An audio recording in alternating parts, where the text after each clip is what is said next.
And this is a way. We are on live, Doug. All right, great. Here we are, Wednesday afternoon. Today is Wednesday the 13th. Yeah, time flies, doesn't Time it? flies. Yeah. I'm so grateful for the service that you put on Great. last week, Sunday. Great Service, man. We talked about Prosperity 101. Yeah, and it's just the beginning of what Edwin talks about, and prosperity is really one of the foundations of unity, and there are many things to talk about.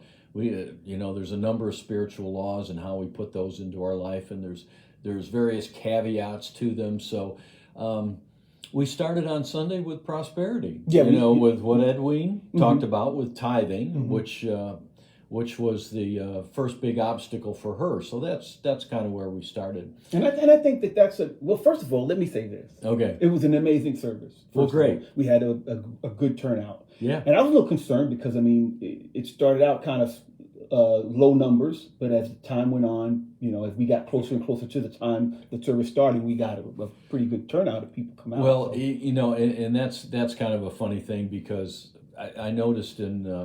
when I was the minister down here, I was kind of a stickler for starting right at 11 o'clock. Yeah. And you still are. Yeah, which was difficult in itself because, at 3 minutes of, I still had to, where's the, musician? Let's get, because people are talking and chatting and having fun and stuff. But anyways, my experience, and this is also true in other Unity churches that I've been to, is that when 11 o'clock comes up, people are still milling around, and doing things and stuff like that. And so what I would usually do is we had a practice, Landis and I had a practice, where I'd get up and I would do an opening prayer, then I would sit down and the platform assistant would get up and do a few things. And then about quarter after, I would get up and start doing some things, some of which you've seen, prayers with others and things like that. And I'd look out there and I'd say, hey, the bus arrived. They just finally start coming. So, for whatever reason, Unity churches tend to not exactly run on time, So, but be that as it may. There was one person who was just riding by on her bicycle apparently, and saw that we were doing prayers and stayed for a while and actually came up and asked for a prayer. I thought that was very, very nice. Yeah, it was very nice. And she was really. I saw her expression during. I'm behind the camera, so I'm kind of seeing everything. Yeah. And I saw her expression while you were praying for her. I think she asked for a prayer for her and her mother. And her mother. Yeah. Yes. And you asked for her mom's name. Right. And you asked for her name, which I thought was really touching. That's right. important, I look at the little things, stuff like that. It is important. People say, "Oh, pray for me," but you ask for the name, right? And that's important because people want to feel connected, and so that's what I saw. I saw that she felt connected. Yeah, and I still remember her. I don't remember her mother's name, but her we name don't remember now. But her mother's name or her name was Stephanie, and it's just so important when you take a person's hand. It's not just a rote prayer, right? And I've been with people who've done rote prayers, and what happens is it's about them. Yeah, it's not about you, right? Okay, and so when you take a person's hand and then you use your name and say, all right, Stephanie, let's join together and feel God's presence. That's powerful. I was like, if you guys were watching on Sunday last week, I also asked for prayer. Yes, and I normally don't, go up and ask for prayer, but I went up and asked for prayer. Yeah. And you grabbed my hand also. Yeah. And you didn't ask my name because you know my name, right. But you grabbed my hand and we went into prayer, and I was like, it touched me.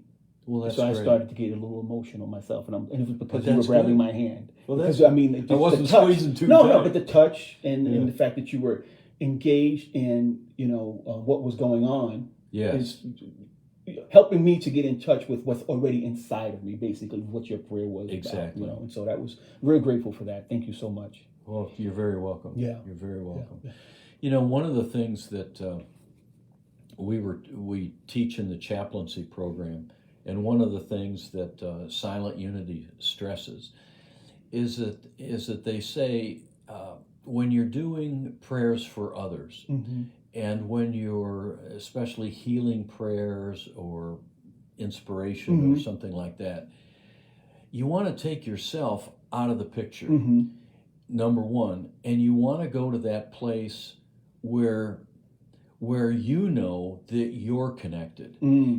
And once you go to that place where you're connected, then you can help the other person go to the place where they're connected. Okay, so it's never about you, and don't ever make the mistake that you're the healer, because you're not. All you're doing is you're opening a channel, you're opening a doorway through which spirit can flow, and that's the idea behind it. So I'm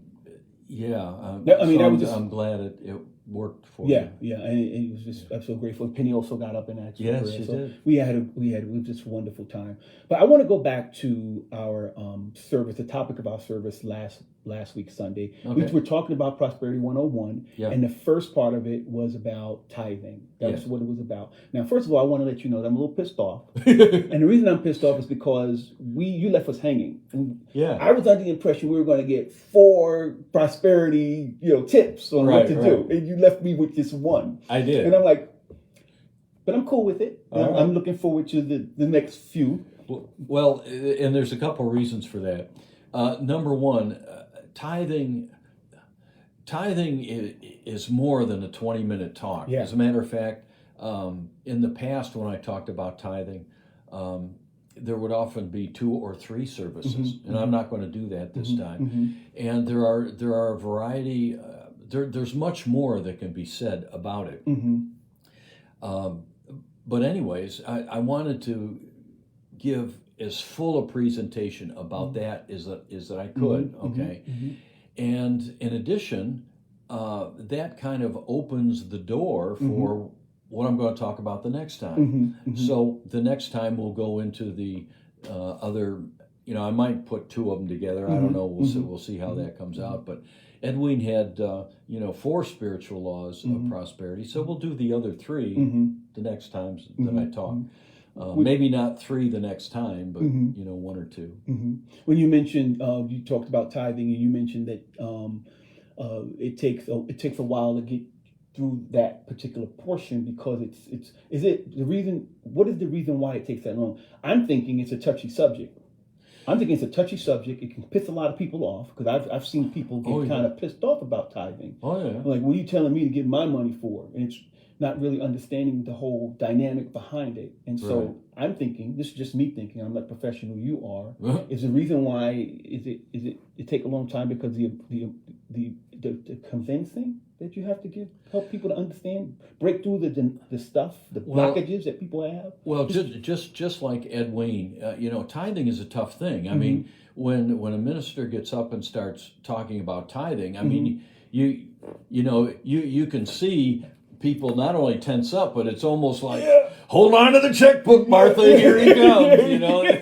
That's how you feel. Yeah, that's exactly right. That's exactly right. Especially when you're just visiting a church. It really, or you're there for the first or second time. Okay, I know what this is all about. Right. And even Edwin, I pointed out the book, and I mentioned, that if you've got it, read it. That sort of thing, because Edwin talks about that. She said, you're not getting anything out of me. I know where you're coming from, minister. You're not getting my money. That sort of thing. And it's kind of funny sometimes. But the reason that I usually take 2 or 3 services to talk about it is because it generates a lot of questions for people who are at least interested and don't just hit the off switch. They have a lot of questions, okay? And so you need time to bring those questions up. As a matter of fact, this morning, as we get into it, Edwin has 3 or 4 pages about tithing questions and answers. And it's good to go into those sorts of things. The other thing that is also true about tithing is you need stories. You need practical examples, which is why I told the story about William Colgate and John D. Rockefeller. Great stories. And you told the story about you and Penny. And me and Penny. Like you're just starting a ministry. And yeah. Like, we don't have anything to give, really. What are we going to do here? I mean, you didn't say that, but it's kind of, yeah. Well, the interesting thing when I started tithing, I was running a manufacturing plant for a large corporation. And I was not in poverty. All right, we had a nice income. Things were going well, and we usually gave, I forgot what we usually gave, maybe $50 or $100 or something every service when we would go, to support the church. But then when I heard about tithing, it wasn't, and the reason we would give $50 or $100 is that we wanted to support the church. Okay. Well, what tithing is about is about the law of giving and receiving. It's a personal thing. Okay. It's not about the church. It's not about giving it to this person or that person because they may need it or want it or whatever. And we'll get into that maybe a little bit today. But it's about you. And it's about you interacting with the law of giving and receiving. And once you do that consciously, then doors open. I hear people talk about getting in the flow. Yeah. Getting in the flow of things. And this is that. This is getting you in the flow of this process of giving and receiving. Right. Yeah. That's right. Yeah. Because if there's blockages, then it's going to be hard for that flow to take place. And as a matter of fact, one of the 4 spiritual laws that Edwin talks about, and one of the ones that I'm going to spend a whole service on, is forgiveness. And you're exactly right, because what's going to happen? Well, and we'll get into it just a little bit right now.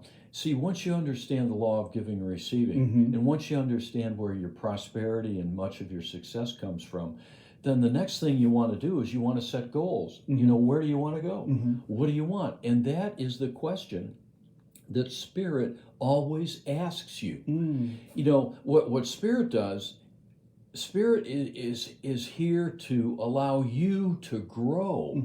And so what area do you want to grow into? What sorts of things do you want to experience in your life? And Spirit is there to help you do that. All right.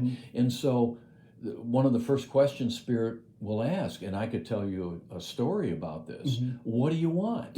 Okay. And so as long as it's, in the direction that not only benefits you, but benefits others, okay, then you will see help from unseen hands. And I can tell you, prior to ministry and when I was in ministerial school, and even to this day, once you begin to realize the help that you have from unseen hands, it's incredible.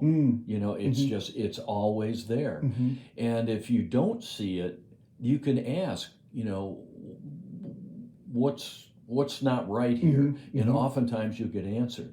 So it's a matter of walking hand in hand with the God of your being. As a matter of fact, Wayne Dyer said one time, if you ever knew who walked beside you, my God, you would never be afraid again. My God, right? Yeah, that's powerful. And so, anyways, as we get into these 4 spiritual laws, the next one is setting goals. And right after you set goals, what's going to happen is you're going to experience blockages. All right, and that's where the forgiveness process comes in. Okay, and we're going to spend one whole service on forgiveness. Now, I did a service many years ago on forgiveness, and I can remember there was a fella in the back of the church there, back pews. Matter of fact, we had to make a special chair for him because he was about 6'4" or 6'5" and about 350. Wow. He was a big guy, and he'd had a rough life. And as we talked about forgiveness, you could just see the tears just running down his eyes, And I talked to him afterwards about it, and he basically said, I never thought of it that way. I never thought that, he thought that when he passed away, he's going to meet the big guy, and he said, "Okay, you did this, and this, pull it down, you go," sort of thing. And I said, "No, this is what it's all about. And as you can forgive others and forgive yourself, and this is how you do it, all right? And this is what's involved, and this is the way that God or Spirit or divine guidance thinks about those things." He was just very appreciative, and a lot of people have been very touched about it. And so touched, as a matter of fact, that that's one of Edwin's laws. It's forgiveness, and how to practice that. So you're absolutely right. Blocks come up. Yeah. So is that the second? That's the second. Well, so the first spiritual law is tithing, and what's the second spiritual law? If you don't mind. Setting clear-cut goals. Okay. So let me go back. So we're going to be talking about. So October 31st, we're going to be at Red Bank at 11 o'clock. And it's going to be October 31st on a Sunday. Yeah. We're going to be at Red Bank, and you're going to be talking again on that day. Yes. And I got the dates up right now. Doug will be there again, and you're going to be talking about Prosperity 101, but you're going to be talking about that second spiritual law. Setting clear-cut goals. Setting clear-cut goals. Yeah. And so I just want to let our viewers know that you'll be out again on the 31st, and I got that up right now so they'll know. You know? So that's part two. That's part two. Yeah. So what kind of question? And it might be part 2 and part 3. Well, no, because part 3 is forgiveness. I need a whole block for that. But I'll come up with something. Yeah. You know. Well, however the Lord leads you.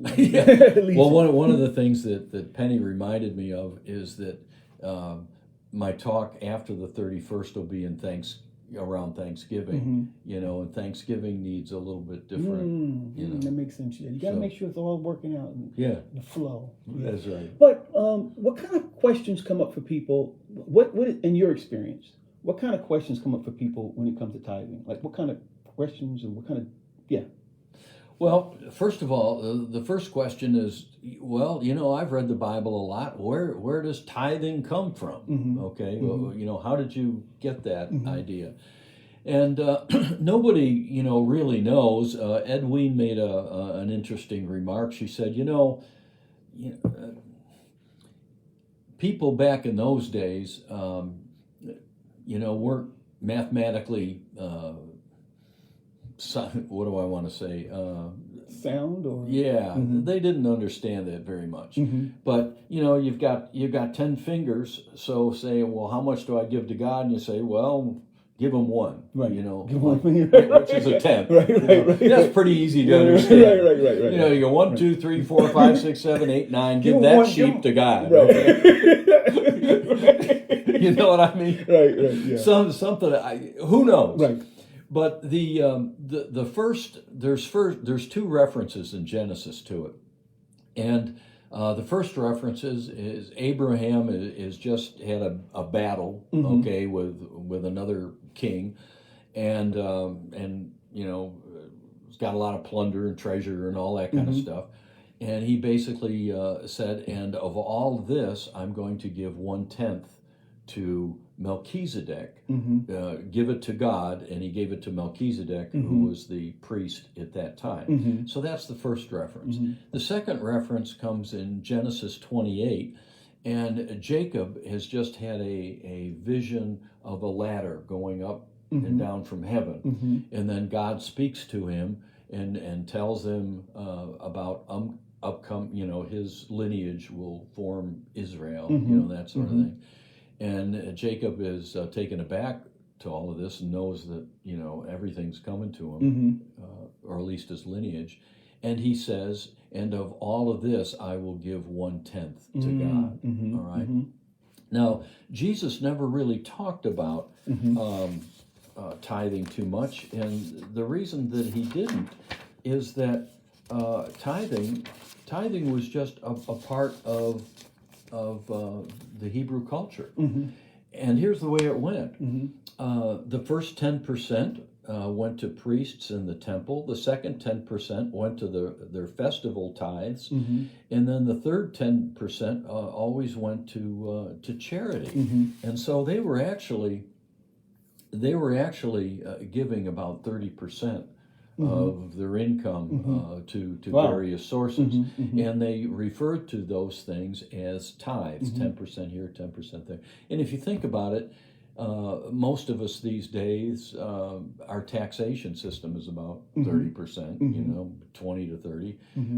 The government gets the biggest portion, but when you go out and buy a new car, or you buy groceries, or you buy different things, there's all taxes. What's our taxes? 9.75. It's pretty close to 10. So. So the Bible does make some references to yeah, and like I say, but there's a spiritual is it advantage to tithing, or there's a spiritual reason for it, or and actually, and Edwin talks about this, Catherine Ponder talks about it, Charles Fillmore, all of them talk about it, and basically what they say is tithing, 10% it's a spiritual discipline. Okay, it's it's a system by which you can practice and learn the law of giving and receiving. Right. Okay. It makes sense. Yeah. The law of giving and receiving is what it's all about. Yeah. All right. And tithing is a way to it's a funnel. No, not a funnel. It's an avenue to do that. Yeah, I would call it a discipline. Yeah, discipline to do that. Yeah. And now there are differences of opinions. Edwin is kind of a stickler. Now, when she started tithing, she was meticulous, and she, whatever came in, she kept track of it, and she tithed 10% on that. And of course, we've heard her story. Tremendous. Rockefeller seemed like he was the same way. I didn't know about William Colgate was the same way. Two things that we talked about, and it's interesting. There's a story here somewhere. I just want to see if I can find it. This is from some previous talks that I've done. Well, anyways, I'll just paraphrase it. But Catherine Ponder was talking with her accountant, and her accountant basically said that people who he was doing their tax returns for a lot of different people. He would do them every year. And those people who were not doing well and their income went down and they suffered losses and things, anyone in that category was not a tither. And what he noticed was the people who were tithing never had that problem. They were always increasing every single year. Now, maybe not tenfold, maybe not 100-fold, but they were constant increase. Constant increase, that sort of thing. And so, tithing again it's a discipline. It's a way to practice the law of giving and receiving. And so much so that there was a person by the name of Stretton Smith a number of years ago who created a program. It was called the 4T program. And it was tithing of your time, your talents, and your treasure. So the treasure being your money, okay? And so if you wanted to be, a better singer, a better piano player, a better, you got to practice, all right? So it's that discipline of doing over and over and over with a consistency that will make you better in a certain area. And so if you want to let's say you want to be a better piano player, then not only do the practice, but give some of your time to where you can share that gift with others in a giving way. And then what happens from there is then you get opportunities and that sort of thing. So giving of your time, your talent, and your treasure. The story that I told on Sunday of Penny and I tithing, I don't really recall. Once we had said, okay, we're going to start tithing, and Penny had the reaction that she did, but once I started doing that, I didn't notice my finances, within 6 months or a year going through the roof. But what I did notice is that opportunities within the church showed up in the chaplaincy program and the board, and in a number of different ways. The minister came up one day and said, "Hey, Doug, would you do the talk? I'm going on vacation," and I did. Got a first standing ovation, by the way, when I did that talk. But what happened was opportunities started to show up going along spiritual lines. And it was very shortly after that a very, very strong thought guidance just said, hey, go into the ministry. So tithing of your time, your talent, and your treasures. I was doing a lot of different things, somewhat unconsciously, because I hadn't heard of the 4T program by that time.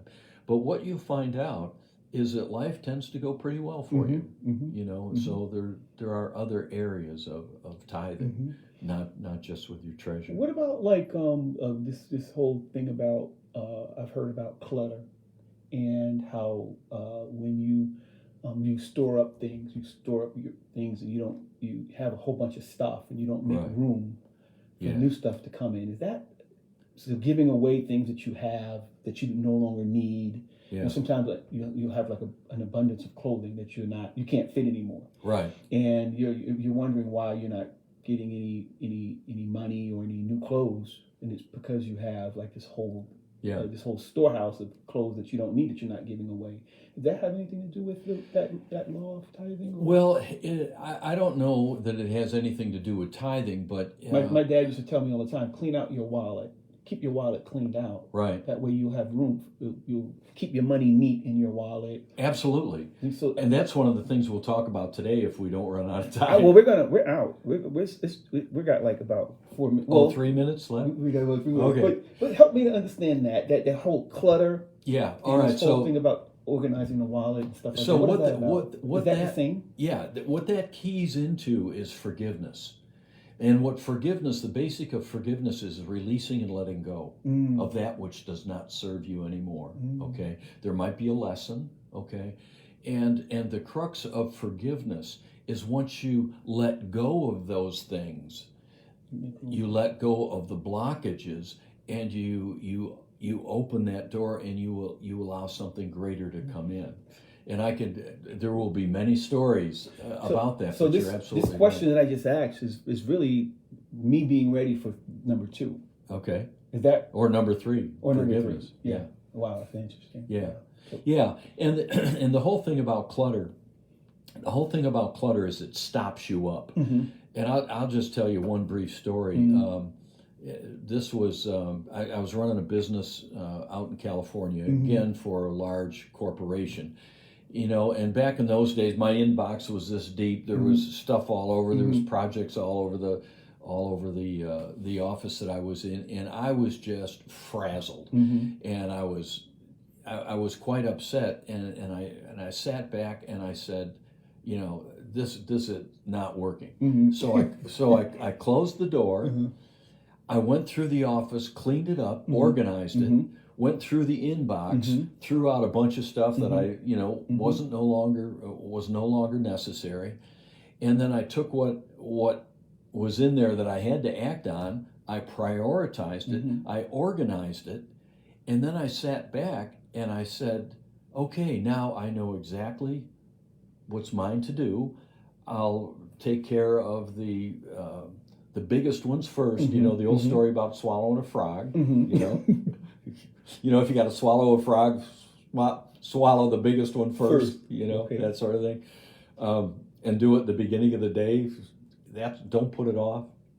So, anyways, once I was organized, I had a system of relief. In other words, I wasn't looking at all this clutter with all these things, like lights bugging it. It was clear. It was concise. It's what I had to do, and then I started on those things, and what happened was all the phone ringing and all the emergencies and all the rest of the stuff just went away, and I was able to concentrate on what was important. It was cleaning up the clutter, and what the clutter tends to do, it tends to hold you back. It tends to create blockages. There's a great story about a woman who was interested in a loving relationship, and the minister that she was talking to asked her, "So, tell me about your garage." And she says, "Well, I've got a 2-car garage. Of course, one half of it is just all full of junk and everything." Wow. And he said, "So, in other words, you can only fit 1 car in your garage?" She said, "Yeah." He says, "Well, clean out that garage to make room for okay. Tell me about this, that, and the other thing." And pretty soon her closet was full, so there was no room for anybody else. It makes sense. You know, that sort of thing. And over and over and over, he said, "What you have done in your life is you have not made room. Wow. So clean up the clutter, okay? Make way for the new relationship." And some of it was the way she was dealing with her friends and other things. And, you know, her eyes got about that big around. She said, "Okay." And within a very short order. She got to love her. Yeah. Wow. She had a great relationship. So, yeah, clean up the clutter in your life. That is a message all in itself. Yes, a message all in itself. Look, guys, we're out of time. Once again. Well, Doug, you always get to this, and I just like, oh my God, I want to end. I know. This is great. But we're going to be live on October. Let me put those dates back up again. October 31st. October 31st, Red Bank. I'm just putting it up for our viewers. Red Bank Community Center. That's at 11 a.m. on a Sunday. So come out and join us. We're going to be doing Prosperity 101. We're going to do part 2, and we're going to talk about setting clear-cut goals.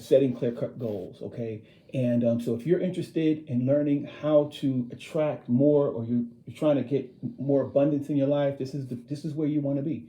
You want to check us out. Okay. Anything else, Doug? Well, there's a ton of stuff. Yeah, you got a ton of stuff. We can't do it now. I know, but we're gonna get to this stuff, and we're gonna have to get you to start having some classes for people. Okay. So that we can get more people. People are going to want to learn more about this, and they can't get enough just on a podcast. So hopefully that's true. You know, and you're not going to get it. You're not going to get it all in 20 minutes or 25 minutes on a Sunday or that sort of thing. Which is why I usually talk from books, so that for people who say, "Oh, wait a minute, I want to learn more about that." Well, you know, one source is the books, and so I will mention those, and I will show them to people. They'll always be there after the service in case you want to come up and flip through it and see if it's something you want to do. And that's the reason I do it that way. And I just want to remind our viewers, if anyone here in Chattanooga is interested in going out with us to give to the homeless, we're going to be going out there, Chattanooga, Tennessee, downtown Chattanooga, across the street from Community Center on East 11th Street on the 23rd. Okay. And my email address is here. If you're interested in helping out, just send me an email address. Send me your email, and I will get you some information. Doug, as always, I love you, bro. Okay. Hey, it's been great. Thank you so much. All right. We'll see you guys later. And take the email address down.